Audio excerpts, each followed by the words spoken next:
Olá a todos, bem-vindos a mais um vídeo. O vídeo de hoje será a minha opinião sobre o clássico do mês, que foi O Monte dos Vendavais, de Emily Brontë. O Monte dos Vendavais foi editado em 1847, um ano antes da morte da sua autora Emily Brontë, e um livro que ao início foi criticado, cedo passou a um clássico da literatura, com diversas adaptações ao cinema e à televisão. O livro não tem o fio condutor da sua história principal. A história inicia-se com o Sr. Lockwood a dirigir-se ao Monte dos Vendavais para arrendar a igreja do Thrushcross.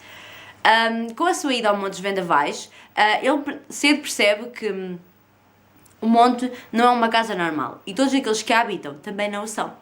E, portanto, ele quando chega à casa pede à sua governanta, a Sra. Dean, que lhe conte a história do Monte dos Vendavais. E o que ao início parecia uma narrativa normal, cedo se passa uma narrativa de retrospectiva, com a Sra. Dean a contar-nos a história do Monte dos Vendavais desde a sua infância até aos dias de hoje. E a história que ela nos conta, maioritariamente, é a história da Catherine e do Heathcliff. Catherine tinha 2 irmãos, sendo que um deles morreu. E o pai dela, numa das suas idas a Londres, encontra uma criança abandonada e traz-la para casa, adotando. Esse era o Heathcliff. Heathcliff cedo se apaixonou pela Catherine e vice-versa, só que Catherine tinha um desejo de possuir notoriedade na sociedade, e então não se poderia casar com Heathcliff. Cedo se casa com o Sr. Linton e o Heathcliff nunca se conformou com a decisão da Catherine, e então parte em busca de uma melhor vida para ele.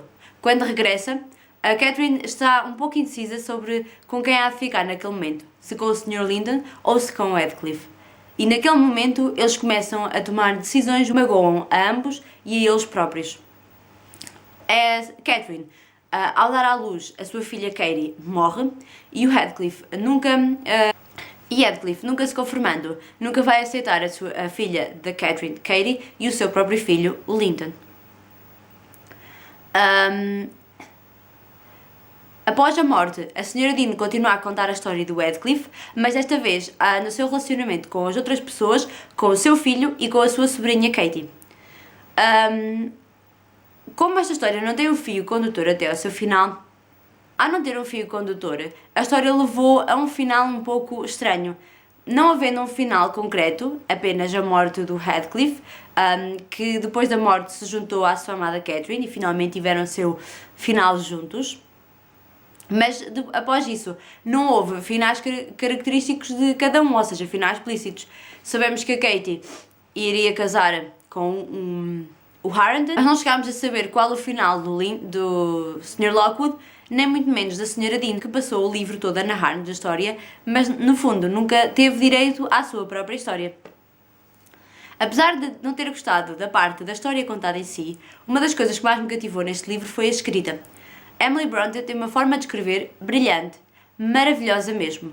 Muitas das vezes, quando eu estava a ler o livro, esqueci-me que estava a ler um clássico, porque a própria linguagem que ela utiliza não é a linguagem carregada e maçuda de um clássico, e portanto acho que foi isso que para mim me chamou mais a atenção neste clássico. Não sendo a história que mais me agradou, mas tendo uma escrita que me cativou imenso, este livro não está nos meus favoritos dos clássicos, portanto está ali no intermédio para já. Na minha opinião, eu dei-lhe 4 estrelas, porque a história não foi das piores, mas também não foi das melhores, e portanto eu um dia espero voltar a relê-lo e ficar com uma opinião diferente, porque acho que esta história vale bastante a pena que a gente a releia um dia mais tarde para tirar outras conclusões. E pronto, digam-me nos comentários aí em baixo qual é a vossa opinião sobre este livro, porque eu fiquei bastante dividida e desculpem-me se esta opinião não foi das melhores que vocês ouviram, mas eu própria fiquei um pouco, como é que eu ia dizer, não foi das opiniões mais fáceis de dar.